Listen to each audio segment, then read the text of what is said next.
Hello everyone, I'm Sam and I am not a photographer. Certainly not a professional one, but I do like to take pictures and I like to edit them. And today, so how many times have you been editing a picture and you want to make something brighter or something darker, but you don't want the whole picture to do that? Probably many times this has happened. There are a few ways to do this, but the best way to do this is with the brush tool. So today I'm going to show you everything that you need to know about the brush tool. And before we get started, this video was made because of a comment on my last video from Drake Honus, who says, I would love a video about the brush tool so I can really better my skills as an amateur.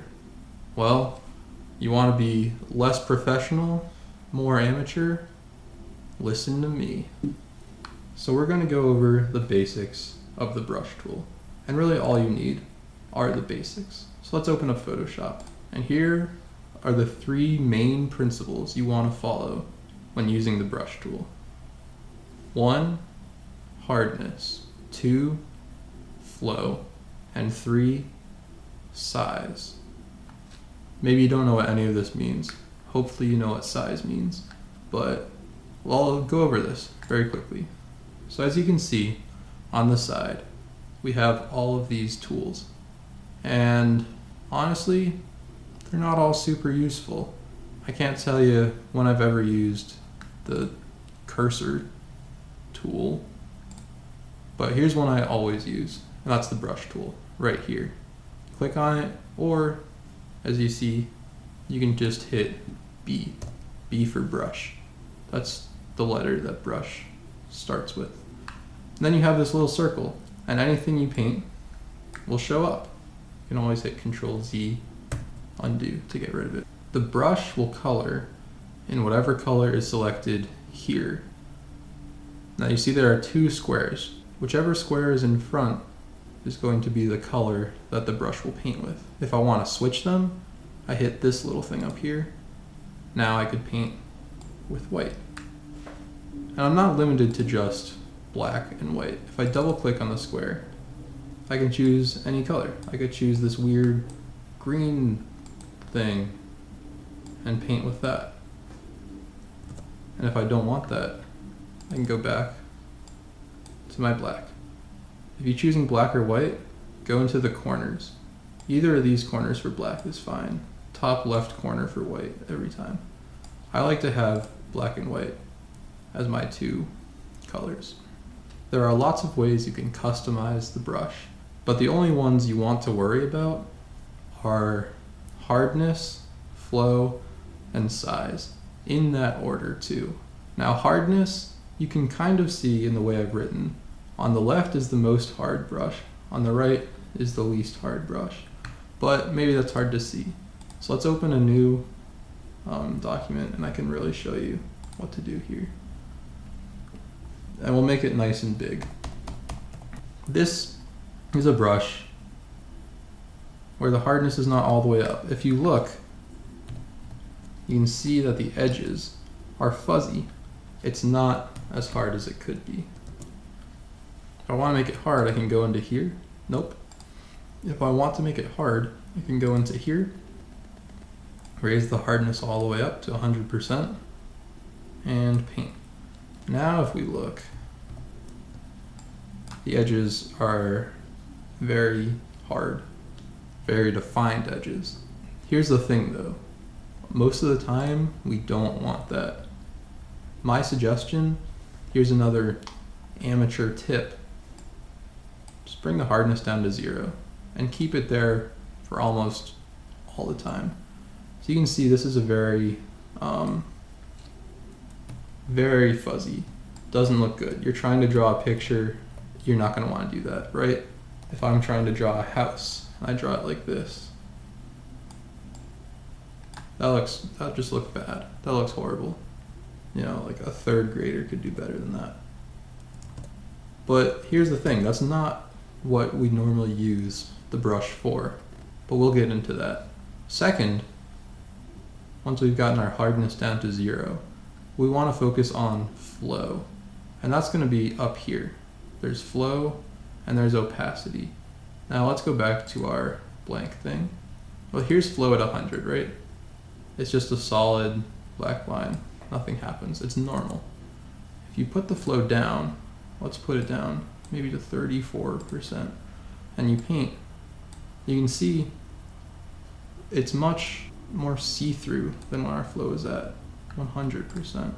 Now you might say, well, this is the same thing as opacity, right? I bring the opacity down, it does the same thing. But that's not actually the case. Here's the thing with flow. If you bring the opacity down and the flow is still up, and you paint back over something, it's the same opacity. You can never change how opaque it is. So it'll always be just about this. But with flow, let's put our opacity back up. If you bring it down, if you make this and you go over it again, it fills in a little more, and you can keep doing that. So let's say you want this area to just kind of be painted, but then this area you really want to be painted. And then this area you don't want it to be painted as much.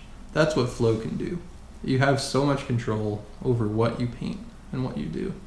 And that's going to be very important. Now our third thing is size. And size is exactly what you think it is. It's how big or how small the brush is. There's a couple ways you can change size. You can go up to here and change the size like this with a slider, or you can use the bracket keys on your keyboard. The right bracket makes it bigger, the left bracket makes it smaller. So we have our hardness down to 0. We have our flow around 30%, and we have our size, whatever size we want. So let's go and see how we can actually apply this to an image. So here you go. This is a pretty nice image, if I do say so myself. But there are some things we can do to it. Let's say I want to bring the brightness up. There we go. Just make it pop a little more. But I don't want that in the sky, because the sky just looks too bright right now. Well, I'll take my brush, B for brush, and this brightness layer is white, which means everything is being affected by it. I want to make the places that I don't want to be brighter, the sky, I want to make those black. That will take away what this layer is doing. So with my brush, I make sure I'm on black. If it were on white, I would switch it to black, and I can start painting. Now, let's go through our checklist, right? The hardness is down to 0. That's good. If it were up, you see we just kind of get these lines, and those are weird. You can really tell that I'm doing this, and that's not what you want. So we bring our hardness all the way down to 0. Our flow is also low, so we can start gradually, and then if we like that, paint it in hard, right? But the size is tiny. You can see that we're just kind of doodling on this, and that is not what we want. So let's take the size. I'm gonna hit the bracket key and make it much bigger. There's a lot of space we have to paint. And then I'll just start painting in. And you can see, since the hardness is not very hard, since the flow is low, I can go over the edges a little bit and it doesn't matter. It's still darkening what I want to darken. Let's say the flow was up at 100 and the hardness was up at 100. And let's see what painting is like then. All right, look at that. See, that's just awful. That's just so bad. Because look, there's just a circle right here where I've painted, and I don't want that at all. So that's why we keep the hardness down and the flow low for almost every situation. Let's just get rid of this layer altogether. And let's try it again.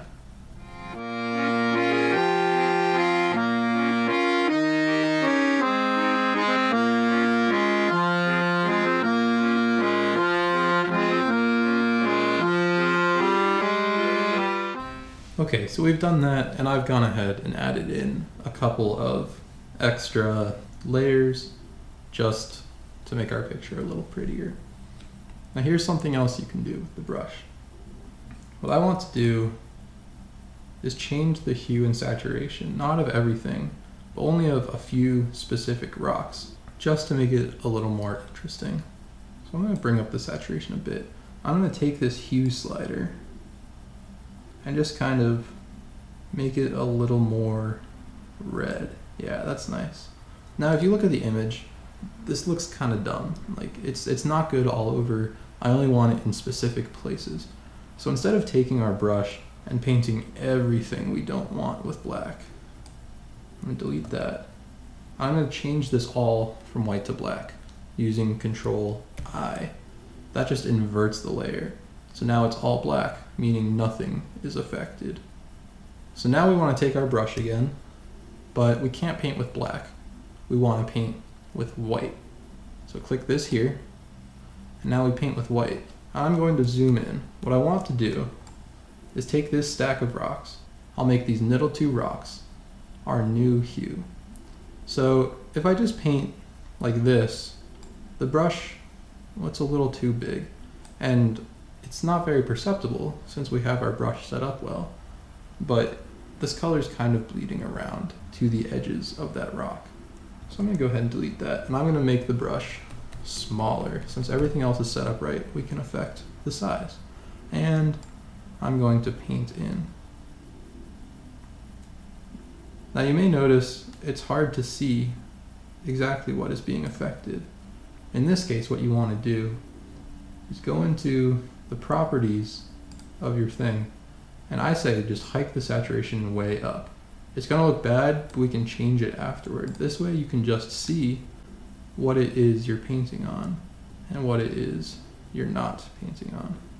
Now, as you can see, around the edges, we've spilled over with our brush a little bit, but we don't have to use the eraser. We can keep using our brush because we can just paint those parts in with black. So I'm going to make the brush even smaller. Now we've selected black instead of white, and if you paint back over it, it's like an eraser. It just gets rid of what we don't want. And that's nice. There we go. Just kind of do that around the edges. And we'll go back up here where we've done it quite a bit and paint over those edges too.